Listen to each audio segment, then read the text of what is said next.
बिस्मिल्लाहिर्रहमानिर्रहीम, अस्सलाम वालेकुम। आप देख रहे हैं स्पोर्ट्स 360 और मैं हूं अहमद नवाज। सबसे पहले एक नज़र डालते हैं लाइनअप पर, आपको बताते हैं आज किन चीज़ों पर गुफ्तगू करेंगे। सबसे पहले बात करेंगे पाकिस्तान और वेस्ट इंडीज़ की सीरीज़ की। पाकिस्तान ने वनडे इंटरनेशनल सीरीज़ में क्लीन स्वीप किया और तीनों वनडेज अपने नाम किए। अगर तीसरे वनडे इंटरनेशनल की बात करें, बड़ा ज़बरदस्त मुकाबला रहा। वेस्ट इंडीज़ ने जो एंड में थोड़ा सा कम बैक किया, लग यही रहा था कि शायद मैच का मोमेंटम चेंज हो जाए, बट जिस तरीके से शादाब खान ने बॉलिंग की खास तौर पर, बड़ा ज़बरदस्त लगा कि वो वापस इन फॉर्म आ चुके हैं। विद द बैट भी, विद द बॉल भी, दोनों तरफ नजर आया कि शादाब ने बेहतरीन तरीके से परफॉर्म किया और पाकिस्तान ने मुकर्रर 48 ओवर्स में 9 विकेटों के नुकसान पर 269 रन थे। उम्मीद कर रहे थे 300 तक शायद पहुंच जाए, बट हमने पहले भी यही बात की थी कि विकेट थोड़ा सा स्लो साइड पर जाता जा रहा है, तो थोड़ा सा ज़रूर मुश्किल हो जाएगा। लेकिन 53 रन से मैच जीता, क्लीन स्वीप किया। और जब आप चैंपियनशिप, ओडीआई चैंपियनशिप की बात करते हैं, उसके पॉइंट्स टेबल पर देखते हैं तो पाकिस्तान की वाजे आपको एक इम्प्रूवमेंट नज़र आती है। और अगर अभी आप सीरीज़ की बात करें तो तकरीबन 4 और सीरीज़ हैं जो पाकिस्तान ने अभी खेलनी है, जिसमें नीदरलैंड से मुकाबला है, अफगानिस्तान से मुकाबला है, इंग्लैंड से मुकाबला है और न्यूजीलैंड से मुकाबला है। तो 4 सीरीज़ मतलब, और आपको पता है इसका अगर स्ट्रक्चर जानना चाहते हैं तो वो ये है कि टॉप 8 टीम्स वर्ल्ड कप के लिए क्वालिफाई करेंगी और उसके अलावा जो टीम्स हैं उनको क्वालिफायर खेलना पड़ेगा। तो मुबारकबाद पाकिस्तान टीम को, पाकिस्तान क्रिकेट बोर्ड को, शायकीन क्रिकेट को, ख़ास तौर पर मुल्तान की शायकीन क्रिकेट को, जो बड़ी ज़बरदस्त सपोर्ट में आए, ना सिर्फ पाकिस्तान टीम के लिए बल्कि वेस्ट इंडीज़ की टीम के लिए भी। और मेरे ख्याल से वेस्ट इंडीज़ क्रिकेट बोर्ड और उनके खिलाड़ियों को भी मुबारकबाद, क्योंकि बड़े ज़बरदस्त मैसेजेस आए उनके कैंप से भी, सोशल मीडिया पर भी उन्होंने खुशी का इजहार किया और कहा कि वो दोबारा चाहेंगे पाकिस्तान आना। तो बड़ा ज़बरदस्त एक कल्चरल एक्सचेंज भी रहा जब आप इस सीरीज़ की बात करते हैं। इसके बाद आपसे बात करेंगे ICC player of the month की, जिसमें आपको बताएंगे कि पाकिस्तान की तूबा हसन को ICC player of the month का अवार्ड दिया गया। जो 3 T20 इंटरनेशनल्स की सीरीज़ हुई श्रीलंका के खिलाफ, उसमें उन्होंने 5 विकेट्स हासिल की थी। बड़ी ज़बरदस्त इमर्जिंग क्रिकेटर हैं पाकिस्तान के लिए। इसके बाद इनका नाम भी आया वर्ल्ड कप के स्क्वाड में, और उसके बाद जो कॉमनवेल्थ का स्क्वाड है उसमें इनका नाम आया। और इसके साथ इन्होंने जो सीरीज़ खेलनी है, जो ट्राई सीरीज़ होनी है ऑस्ट्रेलिया और आयरलैंड के खिलाफ, उसमें भी हमने यही देखा है कि बड़ा ज़बरदस्त परफॉर्म करने के लिए तैयार हैं। यंग टैलेंट है पाकिस्तान के लिए और हम उम्मीद यही करते हैं कि बेहतरीन तरीके से आगे भी परफॉर्म करती रहेंगी, और बहुत मुबारकबाद इनको भी। इसके बाद आपसे बात करेंगे श्रीलंका और ऑस्ट्रेलिया की सीरीज़ की, जहां पर तीसरा T20 मैच श्रीलंका ने अपने नाम किया। आखिरी 3 ओवर्स में तकरीबन 58-59 रन चाहिए थे। बड़ा ज़बरदस्त परफॉर्म किया श्रीलंका की बैटिंग लाइनअप ने। आखिरी ओवर में 19 रन दरकार थे, उसको उन्होंने चेस किया और एक हिस्टोरिक चेस बनाई। और जब आप श्रीलंका की बात करते हैं तो हमें पता है वहाँ पर थोड़ी सी पॉलिटिकल सिचुएशन जिस टर्मोइल में है, और यहाँ पर ऐसे मौके पर एक ऐसी खुशी शायकीन क्रिकेट को मिली जो कि गाल स्टेडियम में मौजूद थे। बड़े ज़बरदस्त नंबर्स में पूरी तादाद वहाँ पे थी। 177 रन का हदफ था और आखिरी ओवर में 19 रन बनाकर इस हदफ को अबूर किया। और बड़ा ज़बरदस्त एक फरवर था श्रीलंका के कैंप में और बड़ा अच्छा लगा कि श्रीलंका एक पॉजिटिव नोट पर इस सीरीज़ में है। उसके बाद आपसे बात करेंगे पाकिस्तान की पहली खातून मिक्स मार्शल आर्ट की फ़ाइटर हैं अनीता करीम, जिन्होंने कामयाबी हासिल की है। अपनी पहली फाइट में ऑस्ट्रेलियन अपनी अपोनेंट को इन्होंने शिकस्त दी। वन साइडेड बिल्कुल था। अगर आपने वीडियोस भी देखी हो सोशल मीडिया पे, या अगर आपको फाइट देखने का मौका मिला तो आपको पता चलेगा कि अनीता ने पूरी तरीके से डोमिनेट किया इस फाइट को। जिस तरीके से वो पंचेस थ्रो कर रही थी, जिस तरीके से डोमिनेट कर रही थी, उनकी जो अपोनेंट थी, जो शायद अगर आप एक्सपीरियंस की बात करें या ट्रेनिंग्स की बात करें या उस इंफ्रास्ट्रक्चर की बात करें, तो शायद एक बेहतर सेटअप से थी, वो प्योरली डिफेंसिव साइड पर चलेगी। तो मेरे ख्याल से बहुत ही ज़बरदस्त एक पाकिस्तान के लिए मौका है कि आप इसी तरह अनीता को अभी सपोर्ट कीजिए और इस विक्ट्री को आप सेलिब्रेट करें, इस जीत को सेलिब्रेट करें। और यहाँ से आप ये देखें कि हमारे पास ना सिर्फ MMA की जब आप बात करते हैं कि सिर्फ मेंस साइड पर टैलेंट नहीं है, ख़वातीन की साइड पर भी टैलेंट मौजूद है, सिर्फ सपोर्ट चाहिए। और उसके बाद जब अनीता जैसी फाइटर्स होंगी, अनीता खुद एक इंस्पिरेशनल स्टोरी है, जब वो रोल मॉडल बनेगी तो आपको बहुत ज़बरदस्त टैलेंट मिलेगा, सिर्फ उसको एक दफ़ा नर्चर करने की ज़रूरत है। ये आज की तमाम लाइनअप है, तमाम चीज़ों पर गुफ्तगू करेंगे। सबसे पहले हमें ज्वाइन करें स्टूडियोज़ में स्पोर्ट्स एक्सपर्ट हैं और कोच भी हैं, सैयद मोहम्मद अवैस। अस्सलाम वालेकुम, कैसे हैं आप? वालेकुम सलाम, कैसे हैं आप? ठीक है, good to have you on the show. और अवैस को ज्वाइन करिए हमारी स्पोर्ट्स एक्सपर्ट, पाकिस्तान की साबिक कप्तान, cricket commentator, broadcaster and presenter. Recently अभी इन्होंने वेस्ट इंडीज़ वाली सीरीज़ भी कंक्लूड की है, सना मीर। अस्सलाम वालेकुम सना, कैसी हैं आप? वालेकुम अस्सलाम अहमद, अल्लाह का शुक्र। सना, क्या कहना चाहेंगी? आपने तो क्योंकि बड़े करीब से सीरीज को देखा, आप जिस तरह हमने कहा कि शायकीन क्रिकेट का भी शुक्रिया अदा करना है, लेकिन ओवरऑल पाकिस्तान की डोमिनेंस कैसे लगी आपको सीरीज में? बहुत ही सक्सेसफुल सीरीज रही है पाकिस्तान क्रिकेट के लिए। ऑब्वियसली पाकिस्तान टीम ने बड़ा डोमिनेट किया। सिर्फ पहला ही मैच ऐसा था जिसमें बहुत क्लोज चला गया और खुशदिल शाह की बड़ी इंपॉर्टेंट इनिंग्स ने वो टोन सेट की पाकिस्तान की टीम के लिए।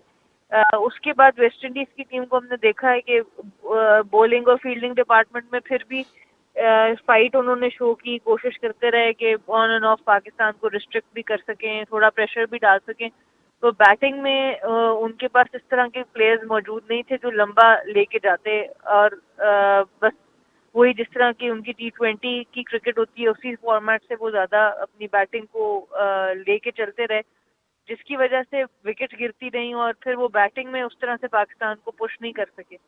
पर ओवरऑल अगर हम पाकिस्तान की अपनी बात करें, बड़े पॉजिटिव साइंस हैं, कंसिस्टेंसी नजर आई है, नए लोगों को मौका मिला, हसन अली ने भी कल 2 आउट कर लिए, तो ओवरऑल पाकिस्तान के लिए बहुत ज़्यादा पॉजिटिव। पॉजिटिव बिल्कुल है। वैसे आप क्या ऐड करना चाहेंगे जब सीरीज़ की बात करें? सक्सेसफुल सीरीज़ रही है, काफ़ी परफॉर्मेंस भी रहे हैं, और अच्छा है कि पाकिस्तान एक पॉजिटिव नोट पर है, क्योंकि हमें पता है वनडे क्रिकेट में थोड़े से प्रॉब्लम ज़रूर हैं और फिर अगले ही साल वनडे का वर्ल्ड कप भी आना है। मेरे लिए सबसे अच्छी खुशाइंदा बात तो सीरीज़ ज़रूर थी, लेकिन ये थी कि मुल्तान ने, क्योंकि आपको पता है एक नया वेंचर था पाकिस्तान टीम और वेस्ट इंडीज़ के लिए, काफ़ी अरसे के बाद आपने इंटरनेशनल क्रिकेट वहाँ पर देखी और आपको उनको अप्रिशिएट करना पड़ेगा क्योंकि सना भी वहाँ पर थी। और जिस तरीके की गर्मी के अंदर आपने फुल हाउस देखा तीनों मैचेस के अंदर, और आपको शायद वो आगे वाले, क्योंकि जो इंग्लैंड और न्यूजीलैंड की सीरीज़ है, शायद उनको भी एक वो गिफ्ट मिले वहाँ पर मैचेस खेले जाएँ, क्योंकि एक अच्छा एटमॉस्फेयर है। तो ये अच्छी बात थी मुल्तान क्राउड ने, और पाकिस्तान ने जिस तरीके से तीनों मैच में डोमिनेट किया है। स्पेसिफिकली याद है आपके और मेरे जो फेवरेट हैं अपना, हम लोग इमामुल हक की हमेशा बात अहमद भी करते रहे हैं कि उन्होंने जिस तरीके से परफॉर्म किया यहाँ पर, जो एक टैग उन पे लगा गया था, आपको पता है हमेशा वो क्रिटिसाइज़ किया गया, उन्होंने ज़्यादातर मुंह मेरा भी यहाँ तक कि चुप करवाया अपनी परफॉर्म बैट के साथ करके। अच्छा साइन पाकिस्तान के ओपनिंग डिपार्टमेंट आपके लिए परफॉर्म कर रहा है। डाउन दी ऑर्डर याद है जो हम बात कर रहे थे मिडल ऑर्डर के अंदर के, स्टिल पाकिस्तान को काम करने की ज़रूरत है, जो मैं स्टिल कहता हूँ कि ज़रूरत है। लेकिन आप शादाब खान की हीरोइक इनिंग्स को आप देख लें, पिछला टूर आपको याद है ऑस्ट्रेलिया के खिलाफ वो मौजूद नहीं थे, फिर बीच में बातें भी स्टार्ट होगी कि गूगली ख़त्म हो चुकी है, शादाब खान वो नहीं रहे। लेकिन जिस तरीके से एक vice captain lead from the front, जबकि एक आपका कैप्टन जल्दी अगर आउट होता है लेकिन लीड करता है, टीम को लेके चलता है, वो कल आपको बैटिंग के अंदर नजर आया, बॉलिंग में भी आपको नजर आया जो उनको ब्रेक मिल रहा था। तो अच्छी चीज़ है पाकिस्तान के लिए। मुझे था कि थोड़ा बहुत नए प्लेयर्स को चांस यहाँ पर दिया जाए। आपने दहानी को कराया, अपना दहानी भी अच्छा, आपको एक वो पेस बैटरी फॉर्म नज़र आपको दहानी की आई। लेकिन अच्छी बात ये थी कि पाकिस्तान ने सीरीज़ जीती है। पॉइंट्स टेबल पे इस वक्त हम इंडिया से भी ऊपर है, if I am not wrong, जो आपकी पॉइंट्स टेबल है। तो अल्लाह करे कि पाकिस्तान की अच्छी परफॉर्मेंसेज रहे। ज़रूर आपका T20 आगे, एशिया कप, वर्ल्ड T20 आ रहा है, लेकिन ये तैयारी जो सी है, मैं कहता हूँ ज़रूर 50 ओवर्स है, लेकिन T20 के लिए बेहतर है पाकिस्तान के लिए।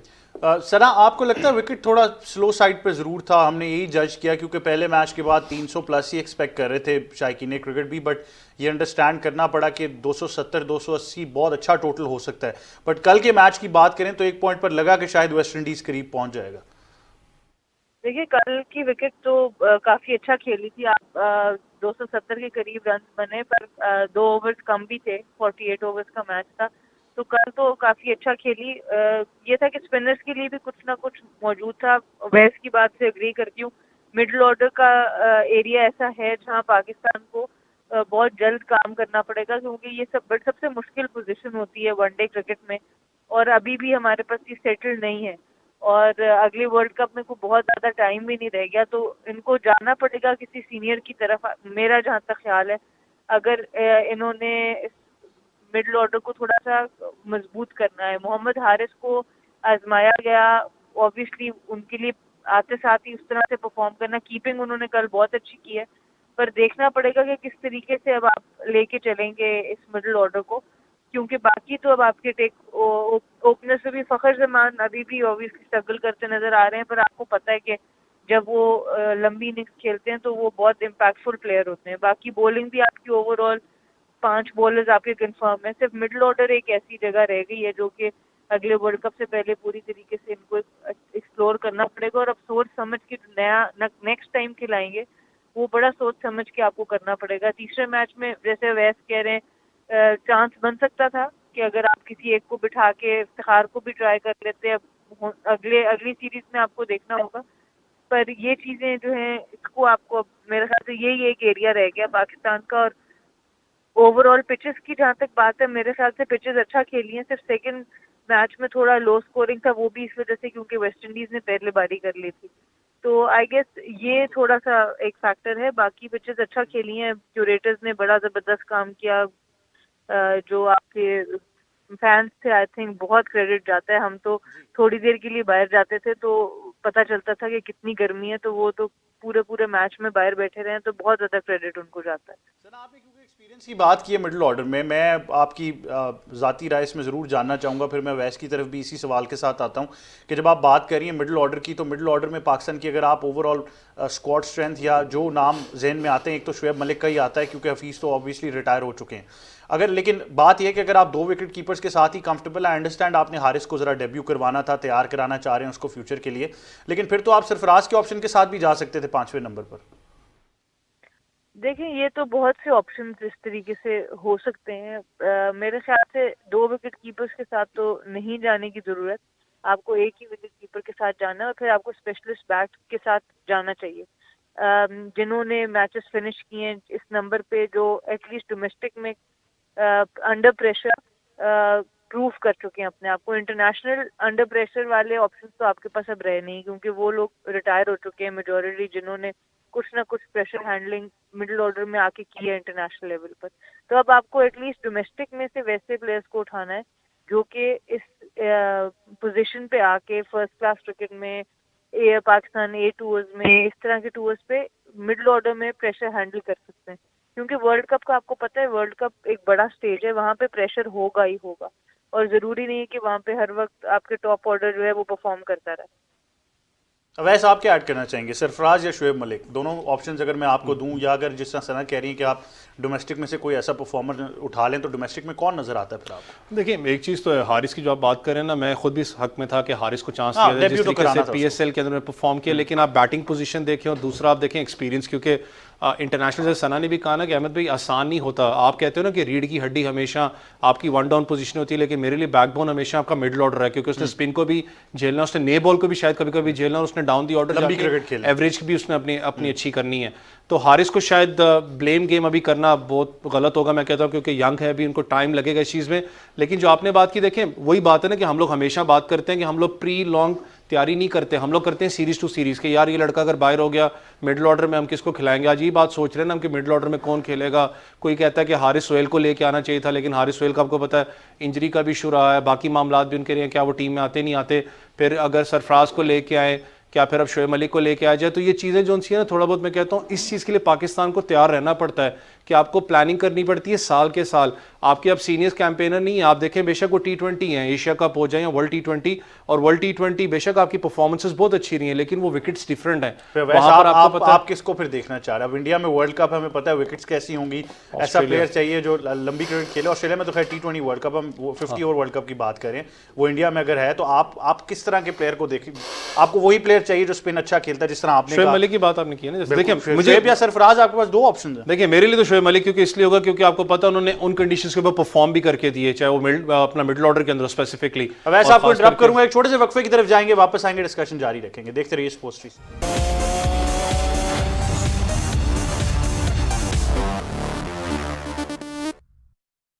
Welcome back to sports 360। Break से पहले बात कर रहे हैं पाकिस्तान की वेस्ट इंडीज़ के खिलाफ सीरीज़ की क्लीन स्वीप की, और बहुत सी चीज़ें जहां अप्रिशिएट करनी है, वहां पर यह भी देखना है कि हम मिडिल ऑर्डर का थोड़ा सा सवाल अपना एड्रेस कर लें, क्योंकि ये ज़रूरी है। क्योंकि इंडिया में जब आपने 50 ओवर वर्ल्ड कप खेलना है, या खैर आपने कहीं भी वनडे क्रिकेट खेलनी है, तो वो 50 ओवर क्रिकेट है। तो आपको शॉर्ट, अगर आप कहें स्पैन में, ऐसे लोग नहीं चाहिए जो थोड़ी सी 20-30 रन अच्छे करें। आपको ऐसे भी चाहिए जो 100 तक भी जाएं, जो 70-80 भी करें, और ये बड़ा ज़रूरी है पाकिस्तान के मिडिल ऑर्डर के लिए। तो उसी का हम एक सवाल लेकर आए हैं जो मैंने सना से भी पूछा। वैसे आप कंटिन्यू करना चाहेंगे?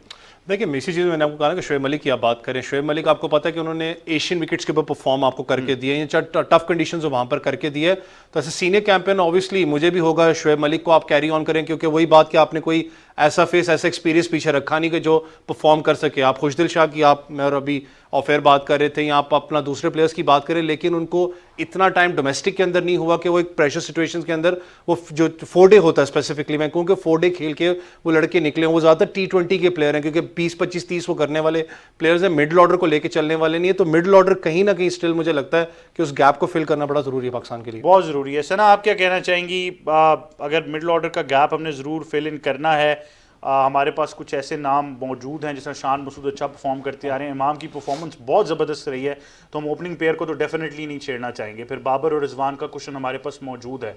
गोइंग फॉरवर्ड नाउ, एक ये टीम ऐसी नज़र आ रही है जहाँ पर कप्तान बाबर आजम भी बहुत कंफर्टेबल हैं। बड़ा अच्छा लगा कि कल शाहीन को भी रेस्ट करा दिया गया, उससे पहले अच्छा लगा कि हसन को रेस्ट कराया गया। तो हमारे पास ऐसे ऑप्शंस तो अब आ गए हैं कि हम एक स्क्वाड स्ट्रेंथ बना लें और चेंजेस कर सकें।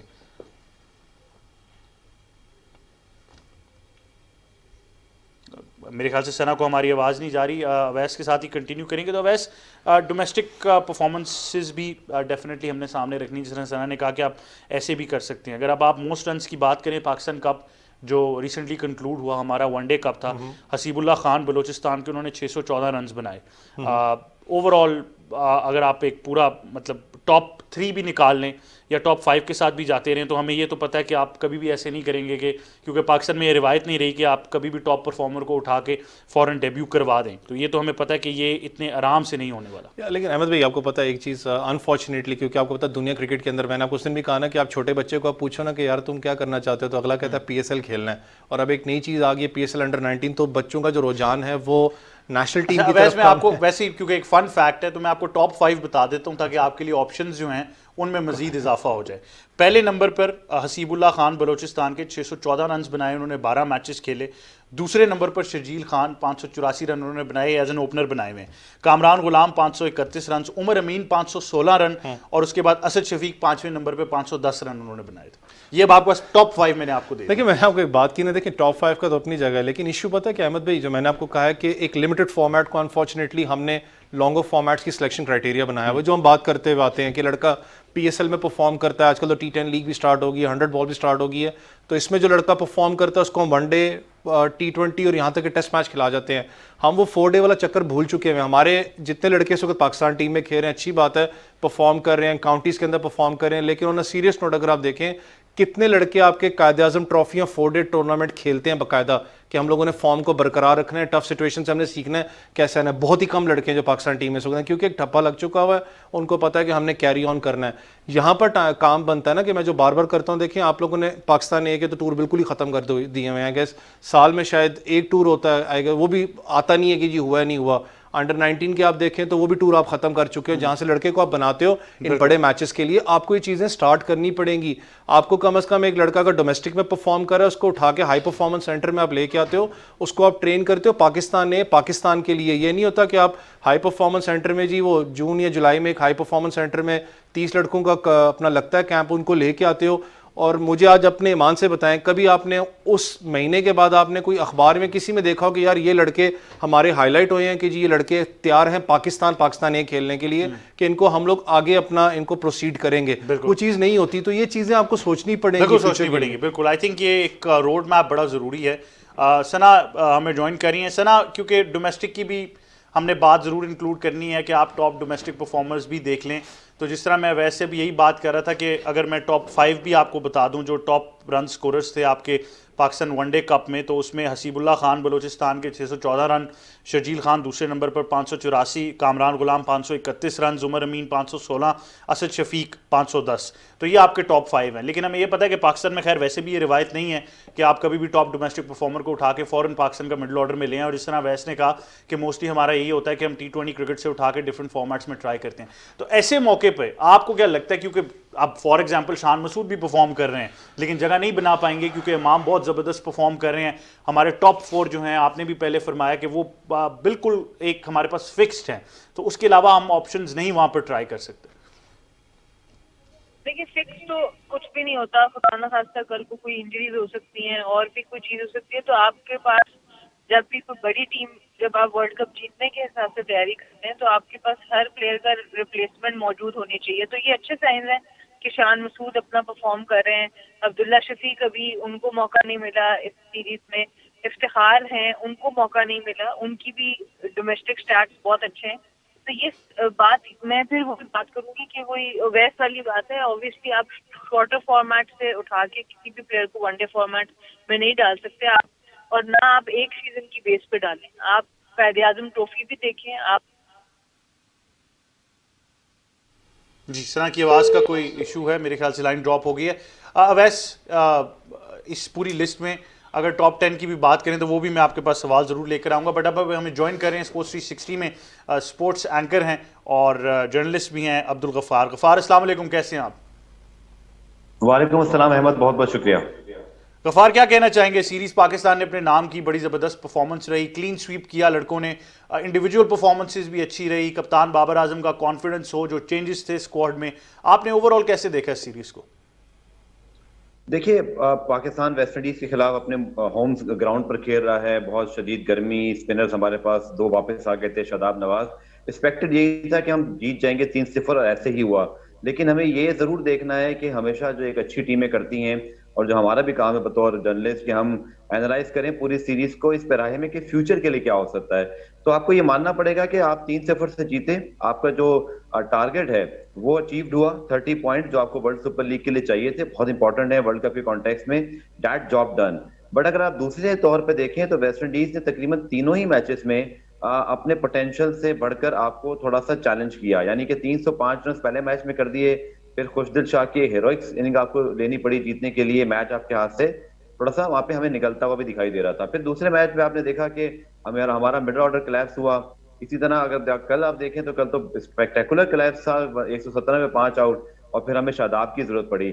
आई थिंक थोड़ा सा इस चीज को समझने की जरूरत है। सना और अभी आपके जो दूसरे गेस्ट हैं बिल्कुल ठीक बात कर रहे थे। मैं भी इस चीज का हामी हूं कि आप ओडीआई और टेस्ट फॉर्मेट को इस तरह ना करें कि आप एक लड़के को खेलता हुआ देखें और आप उसको फौरन टीम में डाल दें। आप T20 में ऐसा कर सकते हैं, बट अगर आप वनडे में ऐसा करेंगे और फिर पोजीशंस वाइज भी उसकी जो क्लैरिटी नहीं होगी, तो फिर अनसर्टेनिटी भी आएगी। अब देखिए ना, इफ्तिखार अहमद पाकिस्तान के सिलेक्टर ने सिलेक्ट किया, आपने उनको तीनों मैचेस नहीं खिलाए। ये समझ से बाहर है, क्योंकि आपकी मिडल ऑर्डर ही अहमद, हम सबको इस बात का पता है, हम इस बात पे एग्री भी करते हैं, हमारा सबसे ज्यादा वीक पॉइंट ही हमारा मिडल ऑर्डर है। अगर मिडल ऑर्डर के अंदर ही आपका जो सबसे एक्सपीरियंस प्लेयर था, मैं ये नहीं कह रहा कि उसको सवाल खेलना। पूछना चाहूंगा गफार, अगर आप मैं यही कह रहा हूं कि क्योंकि मिडिल ऑर्डर वाली बात हमने अभी भी यही की, मैं चाहूंगा आप भी इस पे कमेंट करें। और बड़ा डायरेक्टली मेरे ख्याल से ये सवाल है कि अगर करंट सिनारियो में आप दो एक्सपीरियंस ऑप्शंस देखें तो आपके पास शुएब मलिक और सरफराज अहमद हैं। पिछले दिनों भी एक आर्टिकल मेरी नज़र से गुजरा जो बड़ा ही डिसअपॉइंटिंग था कि किसी ने कहीं लिख दिया game over for Sarfaraz Ahmed. क्या वजह कि पाकिस्तान क्रिकेट बोर्ड ने एक टैग अपने ऊपर मतलब मुसल्लत कर लिया कि भाई सरफराज को मौका नहीं देना? अगर आप दो विकेट कीपर्स के साथ कंफर्टेबल हैं कि एक फील्डिंग कर ले, एक विकेट कीपिंग करे, मिडिल ऑर्डर में एक्सपीरियंस आपको चाहिए, वर्ल्ड कप इंडिया में होने जा रहा है, फिर क्या वजह है कि हम नहीं चाह रहे उस तरफ देखना कि यार चलें, हमें पता है माजी में परफॉर्मेंसेज नहीं रही, बट अब आपको एक ऐसा प्लेयर चाहिए जो लंबी क्रिकेट खेल सके वनडे में? देखिए, मैं बड़ी स्ट्रेट फॉरवर्ड बात बोलूंगा, सरफराज को या किसी को भी तब ही लाएं चाहे वो कमबैक कर रहा हो जब डोमेस्टिक परफॉर्मेंस है, तो वर्ल्ड इंटरनेशनल नहीं, पीएसएल की बेस पे ओडीआई भी नहीं। मैं यही बात कर रहा हूं कि आपको ये थोड़ा सा ना और कोऑर्डिनेशन मुझे नहीं दिखाई दिया। देखें अहमद, आप हारिस को चाहे एक मैच खिला देते, मैं एक बड़ी स्ट्रेट फॉरवर्ड बात कर रहा हूँ, लेकिन फिर आप उसको उस जगह चांस देते जहां आपने एटलीस्ट पीएसएल में उसको शाइन करता देखा था। आप नंबर 5-6 पे आप उसको खिलाते रहे हैं। आपने कल उससे कीपिंग करा ली, कल जब कीपिंग करना है तो बता जी वो कीपिंग भी करेंगे, लेकिन पहले दो मैचेस में रिजवान करे थे, फेयर इनफ। लेकिन फिर इफ्तिखार अहमद, आपने तीनों मैच में उनको लिया और आपने 11 में नहीं डाला। ये मेरी समझ से बाहर है कि कोऑर्डिनेशन किस तरह की थी। अच्छी सोच ये है कि देखें जहां अच्छी चीज हुई उसको हाईलाइट भी करेंगे कि आपने हारिस को चांस देने की कोशिश की, को कि मुझे समझ नहीं आया कि हारिस को आप किस तरह चांस देना चाहते हैं। आपने मोहम्मद वसीम जूनियर को भी खिलाया, और फिर दुनिया में कहाँ होता है अहमद कि आपको जो एक्सपीरियंस फास्ट बॉलर है आप उसको रेस्ट करा दें और फिर 2 दिन बाद आप दोबारा उसको खिला रहे हो। आप जाहिद महमूद को कल खिला सकते थे, आप अपने फ्यूचर के ऑप्शन देख सकते थे। सोच ठीक है, लेकिन थोड़ी डायरेक्शन और उसका तरीकाकार दुरुस्त नहीं है। मेरे ख्याल में होना ये चाहिए कि आपकी जो वनडे टीम है इसके अंदर अभी आप अगर देखें, मुझसे पूछें तो आई थिंक नई बॉल के लिए भी आपके पास शाहीन शाह अफरीदी का जो पार्टनर है वो अभी इतना मुस्तहकम नहीं है, क्योंकि अगेन वो T20 स्पेशलिस्ट हैं। आपको शायद थोड़े से लॉन्गर फॉर्मेट में लॉन्ग बॉलिंग करने वाले स्विंग बॉलर भी चाहिए जो थोड़ा सा शाहीन को भी सपोर्ट करें। अनड्यू प्रेशर होता है शाहीन पे। अगर आप देखिए ना, अगर ये सीरीज अभी आप नेदरलैंड जाएंगे तो बहुत डिफिकल्ट आपकी सिचुएशन होगी, आपको वहां डिफरेंट कंडीशंस मिल रही होंगी। बट सोच ठीक थी, एग्जीक्यूशन के तरीकाकार पे मुझे समझ नहीं आया। इफ्तिखार खेले ही नहीं, हारिस आप नीचे खिलाते रहे। आपने रिजवान को कल क्यों खिलाया? अगर आपने हारिस को कल विकेट कीपिंग कराना थी, मुझे इन चीजों की समझ नहीं आई। यार बड़ी ज़बरदस्त बात की है वैसे गफ़ार भाई ने। अगर आप टेक्निकली देखें तो मेरे ख्याल से ये बहुत बड़ा मसला पाकिस्तान में बनने वाला है कि आपके पास शाहीन को एक न्यू बॉल पार्टनर आप नहीं दे पा रहे। हसन को आप ट्राई कर चुके हैं, कल भी मेरे ख्याल से हसन को खिलाने का मतलब यही था कि चलें थोड़ा सा कॉन्फिडेंस आ जाए, आखिरी मैच है, वेस्ट इंडीज़ भी डिप्लीटेड हो गई है क्योंकि उनका स्क्वाड जो है वो बीमार हो गया, कुछ इलनेस का शिकार थे कुछ उनके खिलाड़ी, तो शायद यही था कि चले हसन विकेट्स लेकर। लेकिन आप वही बात है कि ज़बरदस्ती कोशिश कर रहे हैं। वसीम जूनियर, हारिस रऊफ, शाहनवाज ढानी को पहला मैच कल खिलाया गया है, कब से आप उनको स्क्वाड के साथ रख रहे हैं, तो हम बैटिंग की तो ज़रूर बात करते हैं कि बैटर्स में क्या ऑप्शंस मौजूद हैं, मिडल ऑर्डर ट्वीक करना है, बाकी सब कुछ ठीक है, बट ये मुस्तकबिल में आपके लिए प्रॉब्लम बन सकता है। यार वही चीज़ है ना, जो मैंने आपको बताया कि हमारी प्लानिंग जो सी है वो फ्यूचर के लिए नहीं होती। हम सीरीज़ टू सीरीज़ प्लानिंग करते हैं, या 2-3 महीने होते हैं वर्ल्ड कप में, तो हमें टेंशन लग जाती है क्या करना है क्या नहीं। मैं इस हक में ज़रूर रहा हूँ, ऐसा फास्ट बॉलर भी हमेशा कहता रहा हूँ कि यार फास्ट बॉलर क्योंकि ऐसी एक बॉडी होती है जिसको आपको बड़ा केयर टेक करना पड़ता है, उसको तरीके से आप यूज़ करते हो, उसको ये नहीं होता कि आप हर कोशिश के अंदर हर मैचेस खिलाओ, टेस्ट भी खिला रहे हो, वनडे T20 भी, जो शहीनशाह अफरीदी पर लोड है, ठीक है आप रेस्ट उनको इंटरवल्स पे देते हो, अच्छी बात है, लेकिन जो आप वाली बात और साथ में गफ़ार भी कह रहे हैं कि जो एक होता है ना कि हंटिंग इन पेयर्स, आपके पास दूसरे एंड पे आप देख लें अभी तक आपके पास एक बॉलर सेट ही नहीं है कि जो शहीनशाह अफरीदी का लोड कैरी कर सके। एक जगह से अगर आप प्रेशर डाल रहे हो, दूसरे एंड से अगर वो प्रेशर लीक कर रहा है, दैट मीन्स कि इस बॉलर की भी जो मेहनत होती है वो खत्म हो जाती है। आपको वो बॉलर चाहिए होता है दूसरे एंड से। मैं हमेशा इस चीज़ में रहा हूं कि बेशक वो विकेट ना पिक कर रहा हो, लेकिन एटलीस्ट एवरेज अपनी मेंटेन कर रहा हो कि रन्स ना लीक करे, तो इसका मतलब वो प्रेशर, उसको जो सा प्रेशर को बैलेंस करके वो चल रहा है। यहां पर आप कभी हसन अली को लेके आते हो, हसन अली पे थोड़ा सा मुझे होता है कि यार ठीक है, वो इंडिया के खिलाफ जो भी मैच में ड्रॉप कैच हुआ, फिर उनको बैकअप भी किया गया, क्योंकि अगर शायद वो, मैं कहता हूं जो हालात थे तो पाकिस्तान टीम में नजर ही ना आते, शायद डोमेस्टिक में भी PSL में भी। लेकिन हसन अली की स्टिल आप एक चीज, अहमद भाई माने इस चीज को कि हसन अली यूके में अच्छी बॉलिंग करवा के, लेकिन हसन अली वो हसन अली नहीं नजर आते जो चैंपियंस ट्रॉफी में थे। कहीं ना कहीं उनको वो इंजरी से मेंटल ब्लॉक आपको नजर आ रहा है, कुछ चल रहा है उनके दिमाग में, जो कि मैं कहता हूं कि शायद रिजॉल्व करने वाली बात है। उसके बाद दहानी वाली, मैंने याद आपको हमेशा मैंने कहा कि दहानी को आपको फ्यूचर के लिए सोचना है, आपको लड़कों को चांस देना पड़ेगा। यहां पर आप देखें, अब ठीक है वनडे सीरीज थी, लेकिन आपने तैयारी करनी है एशिया और वर्ल्ड T20 के लिए। अगले साल आपका वर्ल्ड कप है, इसका मतलब अगले साल के लिए भी आपके पास टाइम नहीं है। आपके पास ऐसी लाइन अटैक फास्ट बॉलर्स की, 2 से 3 अटैक फास्ट बॉलर्स आपके पास नए वाले मौजूद होने चाहिए बेंच लाइनअप पे। हमेशा याद रखना, एक लड़का अगर आपका शहीनशाह अफरीदी के पीछे 2 फास्ट अटैक फास्ट बॉलर्स बैठे हुए हैं, तो हमेशा जो अटैक फास्ट बॉलर्स के दिमाग में ये बात जरूर होगी कि जहां मैंने परफॉर्मेंस अपनी खराब की, जहां मेरी फिटनेस खराब हुई, 2 लड़के मेरी जगह लेने के लिए बैठे हुए हैं, तो अपनी वो गेम को सुधारता रहता है। यहाँ पर ये जो चीज़ है, पाकिस्तान टीम को मेहनत करनी पड़ेगी। अंडर 19 सर्किट से फिर मैं कहता हूँ आपको लड़का उठाना पड़ता है, जिसको आप उठा के पाकिस्तान टीम में लेके आते हैं। जेन्युइन अंडर 19, जेन्युइन आप जेन्युइन भूल गए थे, मुझे पता है, लेकिन वहां पे भी एक नया फिर एक पैंडोरा बॉक्स खुल जाता है। खैर, जितनी भी बात करें, बात आई थिंक एंड में यही कंक्लूड होती है कि पाकिस्तान ने सीरीज़ अपने नाम की है, अपनी रैंकिंग्स बेहतर कर ली हैं। जब आप ODI चैंपियनशिप की बात करते हैं, पाकिस्तान की अभी भी 3 से 4 सीरीज़ रहती हैं, जिसमें इंग्लैंड से खेलना है, न्यूजीलैंड से खेलना है, अफगानिस्तान और नीदरलैंड से भी सीरीज़ बाकी है। बट ऑब्वियसली कुछ कंसर्न्स हैं जो हम एड्रेस कर लें। बट एक चीज़ बहुत अच्छी है कि एज ए यूनिट जब आप बात करते हैं उस कॉन्फिडेंस की, आपस में प्लेयर्स का रिलेशनशिप वो बड़ा ज़बरदस्त है, और हम यही उम्मीद करते हैं कि ये कायम रहेगा। और बाबर आजम जिस तरीके से कॉन्फिडेंस के साथ कप्तानी कर रहे हैं, उनको भी आई थिंक अप्रिशिएट करने की ज़रूरत है। अब बात करते हैं ICC player of the month की, जो कि मेरे ख्याल से बड़ा ही एक ज़बरदस्त ओमन है कि ICC की प्लेयर ऑफ द मंथ हैं तूबा हसन। और ये ना सिर्फ प्लेयर ऑफ द मंथ हैं, बट पाकिस्तान की जानिब से पहली प्लेयर हैं जिन्होंने ये वाला एक टाइटल ज़रूर अपने नाम किया है। तूबा की बड़ी ज़बरदस्त परफॉर्मेंस रही मई में। अगर आप बात करें, जो श्रीलंका के खिलाफ T20 सीरीज़ थी, उन्होंने 3 मैचेस में 5 विकेटें उन्होंने हासिल की। लेकिन it's all about the spell, जिस कॉन्फिडेंस के साथ वो सीन पर इमर्ज हुई हैं, जिस तरीके से वो परफॉर्म करती आई हैं, जो एक इंटेंट है, हम बात पहले भी कर रहे थे, जिस तरह बॉल को फ्लाइट देती हैं, कॉन्फिडेंस के साथ बॉल करती हैं, जिस तो सेलिब्रेशन है, बड़ा इंजॉय करती हैं अपनी क्रिकेट को, और एग्रेसिव क्रिकेटर नजर आती हैं। सना मीर, क्या कहना चाहेंगी तूबा हसन के बारे में? अहमद, मुझे I might be wrong, but मेरा ख्याल से शायद फातिमा सना को भी ये अवार्ड मिल चुका है, if I am not wrong. But हो सकता है खाली वो नॉमिनेट हुई हूँ, पर मुझे ऐसे याद पड़ता है शायद उनको भी ये अवार्ड मिल चुका है प्लेयर ऑफ द मंथ का। लेकिन बहुत बड़ी बात है अपने डेब्यू टूर पे तूबा हसन के लिए कि उनको ये अवार्ड मिला है। इस वक्त जो भी क्रिकेट हो रही थी, साथ में हसन बिस्मा भी इसमें नॉमिनेटेड थी, और एक और प्लेयर जर्सी की तरफ से वो भी नॉमिनेटेड थी। पर ओवरऑल इनकी परफॉर्मेंस इम्पैक्टफुल परफॉर्मेंस थी, क्योंकि इनकी 5 विकेटें जो उन्होंने ली उससे पाकिस्तान जीतने में कामयाब हुआ। और जैसे आपने बात की कॉन्फिडेंस की, बिल्कुल बहुत कॉन्फिडेंट प्लेयर हैं। और अभी तो सिर्फ इन्होंने ज़्यादा अपनी लेग स्पिन को यूज़ किया। इनकी गूगली भी बड़ी इफेक्टिव हो सकती है, और इनकी बैटिंग भी काफ़ी अच्छी है। बिल्कुल बिल्कुल ऐसे ही है, बड़ी कॉन्फिडेंस के साथ खेल रही है। जो सना बात करी है वो फातिमा सना, ऑफ कोर्स इमर्जिंग क्रिकेटर का अवार्ड उनको मिला था। और जब आप ओवरऑल बात करते हैं प्लेयर ऑफ द मंथ की, उसमें हमें तूबा हसन ही नजर आई। बट खैर, regardless of that argument, I think Tuba एक ऐसी प्रॉस्पेक्ट हैं जिन पे अगर पाकिस्तान क्रिकेट मेहनत करे तो आप उनको एक बेहतरीन प्लेयर बना सकते हैं और मुस्तकबिल में डेफिनेटली मैं ज़रूर बात करूंगा कि लीडरशिप क्वालिटीज़ भी इंस्टिल कर सकते हैं। वो आपको शुरू में ही वो टैलेंट ज़रूर नज़र आता है, आप उसको ग्रूम करते हैं। तो आई थिंक ये बात ज़रूर है और हम यही चाहते हैं। बट ओवरऑल अगर वुमेन्स क्रिकेट की बात करें तो बड़ा एक शानदार उनका भी एक सीरीज़ का ये टूर रहा। श्रीलंका बड़े ज़बरदस्त तरीके से आई, वनडे सीरीज़, T20s अच्छे रहे। अब कॉमनवेल्थ में जाना है, उसके लिए नई तैयारी करनी है। खैर तूबा को बहुत बहुत मुबारकबाद एंड आई थिंक पाकिस्तान के लिए फ्यूचर प्रॉस्पेक्ट बड़ा ब्राइट है। अब बात करते हैं श्रीलंका और ऑस्ट्रेलिया के तीसरे T20 मैच की, जिसमें श्रीलंका ने ज़बरदस्त परफॉर्म किया। 3 ओवर्स में जिस तरीके से उन्होंने टारगेट को चेस किया और आखिरी ओवर में 19 रन चेस करना स्पीक्स वॉल्यूम्स कि ये टीम कितने कॉन्फिडेंस के साथ आई है। वैसे क्या कहना चाहेंगे, कैसा देखा T20 मैच को? मुझे लगता है कि ऑस्ट्रेलिया नहीं भूलेगा ये हार जिस तरीके से था। और जैसे कि आप अपना इंट्रो में भी कह रहे थे कि जो मुश्किल घड़ी अपना श्रीलंकन के लिए इस वक्त है और इतने प्रेशर के अंदर और मैच वो भी कांटेदार आखिरी 3 ओवर्स के अंदर जो कैप्टन इनिंग उन्होंने खेली है, किसी भी बॉलर को नहीं बख्शा। मैं कहता हूँ वो हमेशा कहते हैं रिमेंबर द नेम ब्रेथवेट, तो श्रीलंका अपना ऑस्ट्रेलियंस इस नाम को कभी भी नहीं भूलेंगे।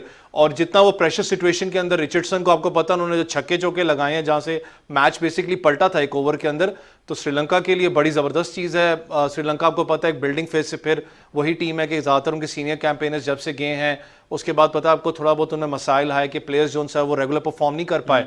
लेकिन जिस तरीके से इस मैच के अंदर आपने एक श्रीलंकन टीम को इकट्ठा होते हुए देखा, फिर क्राउड का सपोर्ट आपने देखा, तो अच्छे दिन है श्रीलंका के लिए मैं कहता हूँ। बिल्कुल अच्छे दिन है। और गफ्फार क्या कहना चाहेंगे श्रीलंका की परफॉर्मेंस के बारे में?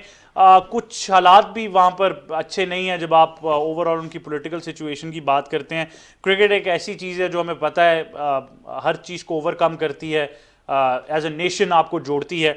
बट जिस तरीके से शनाका ने परफॉर्म किया एज अ कैप्टन, ये विक्ट्री कितनी इंपॉर्टेंट थी श्रीलंका के लिए ऐसे टाइम पर? आई थिंक मच नीडेड, क्योंकि आपने जैसे कहा अहमद, बिल्कुल उनके मुल्क के जो हालात हैं, जो कॉन्टेक्स्ट है क्रिकेट का वहां पर, उसके लिहाज से एक बहुत बड़ी जीत है। और जिस तरह की वो जीत है, आई थिंक 2 हार्ट ब्रेक मुझे याद आ रहे हैं। एक बल्कि जो माइकल हसीन ने हमारे साथ किया था वो T20 लेवल की इनिंग है। और एक दफा आपको याद होगा अनवर अली ने श्रीलंका के खिलाफ एक अनथिंकेबल किस्म का मैच हमें जितवा दिया था। और ये मैच जिस अंदाज से जीता है शनाका ने, आई थिंक डेफिनेटली ये one of the best T20 finisher वाली इनिंग है। मैंने इससे बड़ी इनिंग बहुत कम ही देखी है। और उनके सामने जोश हेजलवुड थे, उनके सामने ऑस्ट्रेलियन कैप्टन एरन फिंच, दुनिया की बेहतरीन वर्ल्ड चैंपियन टीम के खिलाफ बहुत बड़ी जीत है। शनाका का कॉन्फिडेंस एज अ कैप्टन बहुत इंप्रूव हुआ होगा। महिला जयवर्धने ने भी ये ट्वीट किया कि शनाका उनकी टीम के लिए कि बिलीव आपको रखना है कि आपके अंदर टैलेंट है। और ये बहुत सही कहा आपके जो साथ दूसरे भाई बैठे हुए कि वो जो एक कॉन्फिडेंस है ना, वो खत्म हो गया था श्रीलंकन क्रिकेट के अंदर, जो हमें संगाकारा या जयवर्धने के होते हुए दिखाई देता था। ये थोड़ा इनको बिलीव देगा। और यकीनी तौर पर अहमद, आपकी बात से मैं एग्री करता हूँ, मौजूदा हालात में ये श्रीलंका को जीत की जरूरत थी बहैसियत नेशन। और मुझे बहुत खुशी हुई जिस तरह वो सेलिब्रेट कर रहे थे, जिस तरह उनको एक मोमेंट मिला चेरिश करने का। हमें हमारे बहुत अच्छे दोस्त मुल्क भी हैं, मैं 3 मरतबा वहाँ टूर कर चुका हूँ, पाकिस्तानियों से बहुत प्यार करते हैं, बहुत अच्छी जो है वो नेशन है, बतौर बहुत इंटेलेक्चुअल है, बहुत well mannered हैं। So I'm so happy for them that they achieved a very remarkable victory at a very कहते हैं toughest of the time। और गफ्फार अच्छी बात ये भी है कि एशिया कप से पहले पहले जो है वो फॉर्म में आ रहे हैं, ताकि हमने भी वहां खेलने जाना है, तो हमारे लिए भी अब तैयारी का भरपूर मौका है। जबरदस्त तरीके से जी बिल्कुल जबरदस्त तरीके से परफॉर्मेंस नजर आई है श्रीलंका की। सना, आप क्या कहना चाहेंगी? श्रीलंका भी एक ऐसी साइड है, जिस तरह हमने वेस्ट इंडीज़ की टीम के बारे में बात की थी कि एक्सपीरियंस का बल जब वहाँ पर नहीं है, बट ये जो नई यूथ आई है ये बहुत टैलेंटेड है। और श्रीलंका में तो हमेशा से टैलेंटेड रही है। जब हम उनके स्कूल क्रिकेट की स्ट्रक्चर की बात करते हैं, थोड़ा सा एक वो रोल चाहिए होता है जहाँ पर एक प्लेयर क्लिक कर जाए या कैप्टनसी क्लिक कर जाए तो वो सारे उस कॉन्फिडेंस में आ जाते हैं। बट ये विक्ट्री कितनी इंपॉर्टेंट है श्रीलंका के लिए? देखिए, ये विक्ट्री तो उस प्रोसेस का नतीजा है जो काफी अरसे से जिस तरह की ब्रांड ऑफ क्रिकेट खेलने की कोशिश कर रहे हैं। जब आप एक एग्रेसिव ब्रांड ऑफ क्रिकेट खेलते हैं, उसमें अक्सर रिजल्ट्स आपके फेवर में शुरू में नहीं आते, क्योंकि उस प्रोसेस के ऊपर प्लेयर्स का ट्रस्ट फुली तौर से होना, फिर सिलेक्शन के अंदर कंसिस्टेंसी होना, आपके रोल्स के अंदर कंसिस्टेंसी होना, वो टीम्स जब एक डेवलपिंग टीम होती है उसमें थोड़ा सा ये प्रॉब्लम आता है। और श्रीलंका की भी एक डेवलपिंग, एक दोबारा से ट्रांसफॉर्म होती हुई टीम है, तो उसमें ऑब्वियसली थोड़ी सी नर्व जरूर हैं, पर that's the right way to go. जिस तरीके से अब ये क्रिकेट को लेके जा रहे हैं, अब मॉडर्न डे क्रिकेट इसी तरह की है, एग्रेसिव क्रिकेट है, और बहुत अच्छी जीत है इनको before the T20 world cup, इस तरह की जीत इनको मिली। बहुत इंपॉर्टेंट है। श्रीलंका ऑस्ट्रेलिया के दरमियान अगर मैच की बात करें तो ऑस्ट्रेलिया भी ऑब्वियसली हमें नजर आया कि उनकी भी एक वो टीम बिल्डिंग की तरफ ज़रूर है। वर्ल्ड कप भी उन्होंने अपने नाम किया, अब उसको डिफेंड कर रहे हैं। तो सना, ऑस्ट्रेलिया के बारे में क्या कहना चाहेंगी? अगर उनकी साइड की बात करें, पूरी स्क्वाड स्ट्रेंथ के साथ हैं। वार्नर फिंच ने ओपनिंग की, फिर मैक्सवेल को उन्होंने तीसरे नंबर पर वो लेकर आए, स्मिथ हैं, इंग्लिश हैं, मार्कस स्टोइनिस नीचे से आते हैं, फिर मैथ्यू वेड और जितनी भी उनकी फिर स्क्वाड स्ट्रेंथ है। देखिए, इसीलिए इस जीत में ना बहुत ज्यादा हाइप मिली है इस जीत को, क्योंकि अगर आप Pakistan, no credit being taken away from Pakistan, पर पाकिस्तान ने जो वनडे सीरीज अभी जीती है ऑस्ट्रेलिया से या वेस्ट इंडीज से, दोनों टीम्स के कुछ मेन प्लेयर्स मौजूद नहीं थे, लेकिन श्रीलंका की इस जीत को इतनी हाइप जो ओवरऑल मिल रही है, उसकी बहुत बड़ी वजह यही है कि ऑस्ट्रेलिया की फुल स्ट्रेंथ टीम को हराया है इन्होंने।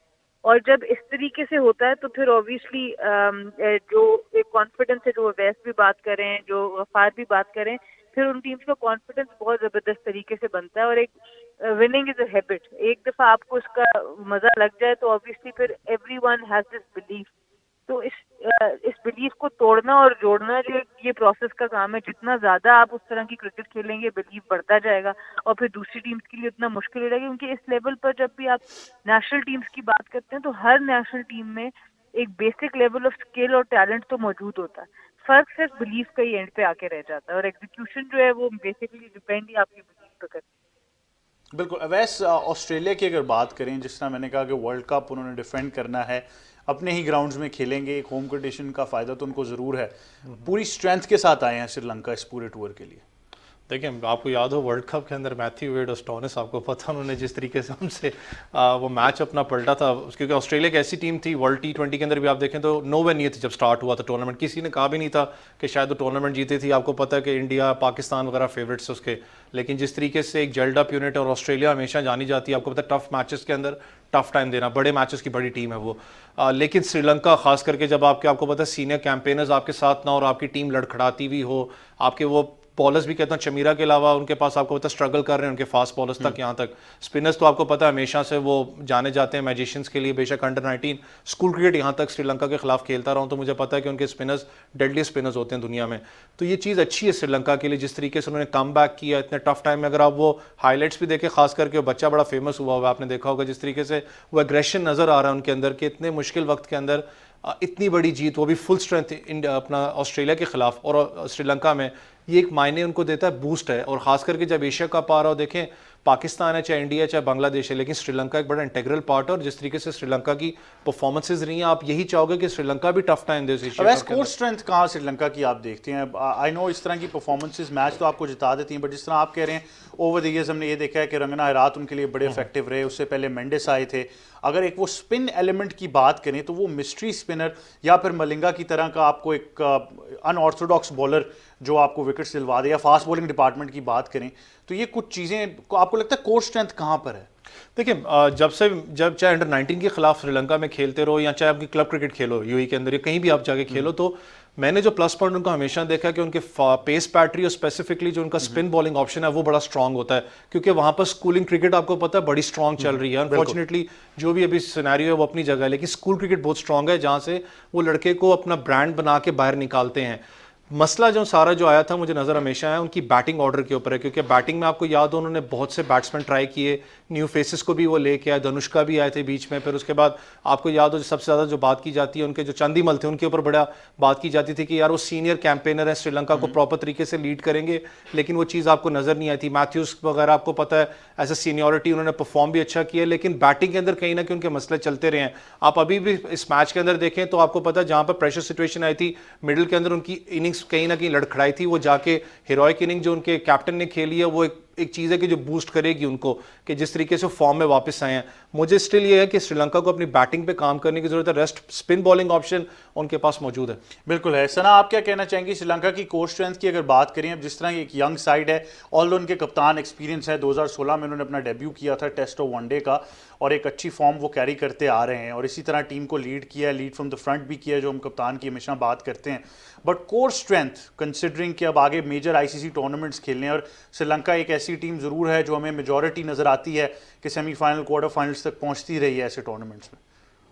बिल्कुल, आई थिंक एग्री करती हूँ अवैस के साथ। उनके स्पिन बॉलिंग डिपार्टमेंट, टेक शना हो गए, वसरांगा हो गए, ये बड़े इंपॉर्टेंट होंगे। और ओवरऑल जो ऑलराउंड परफॉर्मेंसेस हैं, बड़ा इंपॉर्टेंट है T20 क्रिकेट में, ऑलराउंडर्स का रोल बहुत इंपॉर्टेंट होगा। तो ये सारी चीजें और बैटिंग, अब यही बात है जब आप T20 वर्ल्ड कप के लिए जा रहे हो, वनडे वर्ल्ड कप के लिए जा रहे हो, कंसिस्टेंसी और स्टेबिलिटी बैटिंग ऑर्डर्स में बड़ी जरूरी है। T20 में ऑब्वियसली आपको फ्लेक्सिबिलिटी भी चाहिए होती है, सिचुएशन के हिसाब से आप को पता होना चाहिए कि किसको ऊपर नीचे करना है, पर उसको उस तक पहुंचने के लिए पहले आपको कंसिस्टेंटली लोगों को एक अपॉर्चुनिटी देनी पड़ती है, ताकि आपको अच्छी तरीके से पता चल रहा है कि किसकी कैपेबिलिटी इंटरनेशनल लेवल पर कहाँ तक की है, और फिर आप उसके अंदर फ्लेक्सिबिलिटी ढूंढते हैं। पर जब आप बहुत ज्यादा सिलेक्शन में आपकी इनकंसिस्टेंसी हो, बहुत ज्यादा बैटिंग ऑर्डर्स में चेंजेस हो, फिर आप किसी का भी पोटेंशियल पूरी तरीके से देख नहीं पाते। तो ये जो ऑस्ट्रेलिया की टीम है, ये हमारे सामने एग्जांपल है। आप देखें, चाहे ये परफॉर्म कर रहे थे वर्ल्ड कप से पहले, नहीं कर रहे थे, स्मिथ के ऊपर इतनी बातचीत हुई पर स्मिथ रहे, और अब इस सीरीज में देखा है हमने स्मिथ को कि उस तरह की एक इनिंग्स खेली जो T20 फॉर्मेट के हिसाब से बिल्कुल सही थी। 30 ऑड बॉल्स में 50 प्लस रन उन्होंने बनाए। तो ये जो बैक करना होता है अपने प्लेयर्स को, लॉन्ग टर्म सोचना होता है, ये आपको टूर्नामेंट्स जिताता है। जो शॉर्ट टर्म थिंकिंग होती है वो फिर आपको सिर्फ सीरीज ही जिता सकती है या मैचेस जिता सकती है। तो देखना होगा कि अब श्रीलंका आगे से किस तरीके की इनकी सिलेक्शन पॉलिसीज रहती हैं, ये बड़ी एक इम्पोर्टेंट फैक्टर होगा। पर ओवरऑल जो ब्रांड ऑफ क्रिकेट है, वो चाहे रिजल्ट इनके फेवर में नहीं भी गए कुछ अर्सा, बट ब्रांड ऑफ क्रिकेट इनका मुझे पसंद आ रहा है, और लंकन लीग की वजह से भी ऑब्वियसली इनको काफी हेल्प मिली है। सना, से एक और भी बात साबित इस मैच से ज़रूर हुई है कि T20 क्रिकेट का जो ब्रांड है उसमें आप चेस कर रहे हो तो आप बैटिंग साइड को कभी भी एक्सक्लूड नहीं कर सकते, वो आपको आखिरी बॉल तक लड़ना ही पड़ेगा, जो अब मॉडर्न डायनामिक्स आ गए। बिल्कुल, बहुत अच्छा पॉइंट है, और इसीलिए टॉस का फैक्टर भी बड़ा इम्पोर्टेंट होता जा रहा है। लेकिन ये बहुत ही इम्पोर्टेंट आपने बात की, क्योंकि इसलिए जो डेथ बॉलिंग है वो भी एक बहुत ही बड़ा आर्ट है। कल एन बिशप भी बात कर रहे थे यॉर्कर्स के हवाले से कि अगर एक यंग बॉलर को यॉर्कर कराने आ जाए तो वो खाली इस एक स्किल के ऊपर ही पूरी दुनिया में अपने लिए मतलब एक लाइफ वो उसकी बन जाती है, बिकॉज वो सिर्फ एक डेथ बॉलिंग इतना बड़ा आर्ट है। जैसे हमने हारिस रऊफ को देखा शुरू में कि वो सिर्फ एक डेथ बॉलर के तौर पे उन्होंने खेलना शुरू किया, बिग बैश खेला, लाहौर कलंदर खेला, आज वो नई बॉल भी करा रहे हैं पाकिस्तान टीम के लिए, क्योंकि उनकी एक स्किल इतनी मजबूत थी। तो इसमें दोनों एस्पेक्ट आपके सामने आते हैं कि बैटिंग तो ऑब्वियसली एक इम्पॉर्टेंट है, बट आपकी डेथ बॉलिंग, जो हसन ने भी बात की कि पाकिस्तान टीम की जो बॉलिंग है उसमें शाहीन अफरीदी के अलावा हसन रऊफ के साथ कौन ऐसे बंदा होगा जो उस प्रेशर को हैंडल करे। तो ये सब चीजें आपको समझ आती हैं कि किसी एक भी जगह पे आप कॉम्प्रोमाइज नहीं कर सकते। आप ये नहीं सोच सकते कि हमारी ये चीजें अच्छी होगी, इधर खाना पूरी कर, आपको खाना पूरी जब आप करते हैं तो आप वर्ल्ड कप नहीं जीतते। बिल्कुल। और किस तरह मैच बदल जाता है आखिरी ओवर्स में, या किस तरह पूरी एक मोमेंटम को हमने तब्दील होते हुए देखा है, ये हमसे बेहतर कौन जान सकता है कि जब आपके यॉर्कर नहीं लगते तो क्या होता है। बट सना, आपका बहुत शुक्रिया कि आप हमें ज्वाइन कर रही थी स्पोर्ट्स 360 पर। सईद मोहम्मद अवैस, आखिरी सवाल यही है कि जब यॉर्कर नहीं लगते क्या होता है? ये हमें बहुत अच्छा पता है कि ऑस्ट्रेलिया के खिलाफ क्या हुआ था। मैथ्यू वेड आ जाता है। देखिए, चीज़ यही है अपना, जैसे सना ने बात की ना, जो स्पेशलिटी होती है एक फास्ट बॉलर की, खास करके डेथ फास्ट बॉलिंग जो उनसी है, वो एक आर्ट है अहमद भाई। आसान नहीं होता, चाहे आपका लड़का नए बॉल से अगर वो ब्रेक थ्रूज भी आपको दे रहा है, लेकिन डेथ ओवर का जो स्पेशलिस्ट है वो डेथ ओवर का है, और आसान नहीं होता। और खास करके जो यॉर्कर्स भी हैं आजकल, जिस तरीके की मॉडर्न डे क्रिकेट, आपने मैथ्यू वेड को देखा था, उन्होंने जो हाल किया था हमारा, आपको स्पेशलिटी चाहिए होती है यॉर्कर के अंदर भी, वो भी अपना स्लोअर वंस हैं या किस विकेट को आप हिट कर रहे हो। तो हमारे जो यहाँ पर जो, क्योंकि आपको पता है जितने रूल्स एंड रेगुलेशन निकल आए हैं, फास्ट बॉलर क्योंकि जो आर्ट है वो आहिस्ता आहिस्ता आपको पता है थोड़ा सा ख़त्म हो रहा है, क्योंकि ज़्यादातर लड़कों की कोशिश होती है कि स्लोअर वंस या तो पेस बैटरी, पेस पेस पे, जैसे मैंने आपको बात की, बड़े स्पीड स्टार की बात होती है, लेकिन वो इंटरनेशनल पे फ्लॉप इसलिए होते हैं क्योंकि उनके अंदर अपना स्किल नहीं होता। स्किल बड़ी ज़रूरी है इन चीज़ के अंदर कि आप कैसे स्लोअर वन को यूज़ कर रहे हो। अगर बैट्समैन आप देख रहे हो कि आपको स्कूप खेल रहा है, तो आपका फिर उस वक्त माइंडसेट जो सा वो चेंज होता है बॉलर का कि यार मैं अगर माइंडसेट अपना चेंज करके स्लोअर वन कहाँ पर करवाऊंगा, टॉप एज होगा। तो वो चले, जब आपको पता मार पड़ रही हो तो उस वक्त कोई भी बॉलर जो सा हो दुनिया का वो भी परेशान होता है, जो हुआ। लेकिन श्रीलंका ने, मैं कहता हूँ, अच्छा बदला लिया। बिल्कुल अच्छा यार, अब तो हम ऐसे ही कहेंगे कि उन्होंने हमारा बदला लिया। बट वैसे आपका भी बहुत शुक्रिया कि आप हमें ज्वाइन कर रहे थे। यही था आज का स्पोर्ट्स 360। आपसे कल एक बार फिर मुलाकात होगी मेरी और तमाम टीम की तरफ से। अल्लाह हाफिज़ है। लेकिन उसमें जाने से पहले हम एक चीज़ ज़रूर कहना चाहेंगे, अगर आप MMA के फ़ैन हैं और अगर आप चाहते हैं कि MMA प्रमोट हो पाकिस्तान में, तो आपको अनीता को एक एग्जाम्पल बनाना पड़ेगा। और वो इसलिए बनाना पड़ेगा क्योंकि मैंने बहुत से लोगों के ट्वीट सोशल मीडिया पर देखे हैं जिन्होंने अनीता को अप्रिशिएट किया है। लेकिन मैं ये ज़रूर कहूँगा कि अप्रिशिएट तब भी करना चाहिए था जब अनीता ट्रेनिंग कर रही थी, जब वो इस फाइट में जा रही थी। जीतने के बाद इतनी पजीराई जब आती है लोगों की तरफ से, अच्छा लगता है, अच्छी सपोर्ट होती है। बट अगर इन्हीं फाइटर्स को ये सपोर्ट थोड़ा सा पहले मिले तो वो इससे भी बेहतरीन परफॉर्म कर सकते हैं। अनीता पाकिस्तान की पहले MMA फीमेल फाइटर, जिस तरीके से उन्होंने अपनी ऑस्ट्रेलियन ओपोनेंट को नॉकआउट किया, पूरे तरीके से फाइट को डोमिनेट किया। और आपके सामने क्लिप भी चल रहा है कि वो बिल्कुल डिफेंसिव पे थी, बिल्कुल अटैक करने का मौका ही नहीं दिया अनीता ने। तो ये आपको प्रूव करता है कि टैलेंट है, सिर्फ आपने इंफ्रास्ट्रक्चर डेवलप करना है, सपोर्ट देनी है, और उसके बाद मेरे ख्याल से ऐसी ज़बरदस्त परफॉर्मेंसेज आपको मिलेंगी कि MMA में पाकिस्तान, जिस तरह हमने देखा है कि माजी में भी और कुछ रिसेंटली भी हमें मेंस साइड पर टैलेंट मिलता है, फीमेल साइड पर उससे भी ज़्यादा टैलेंट हमारे पास मौजूद है। तो अनीता, आपको बहुत मुबारकबाद हो और हम उम्मीद करते हैं कि आप इसी तरह फाइट्स जीतती रहेंगी और आपको सपोर्ट भी मिलेगी। यही था आज का स्पोर्ट्स 360। कल आपसे फिर मुलाकात होगी। तमाम टीम की तरफ से और मेरी तरफ से अल्लाह हाफिज़।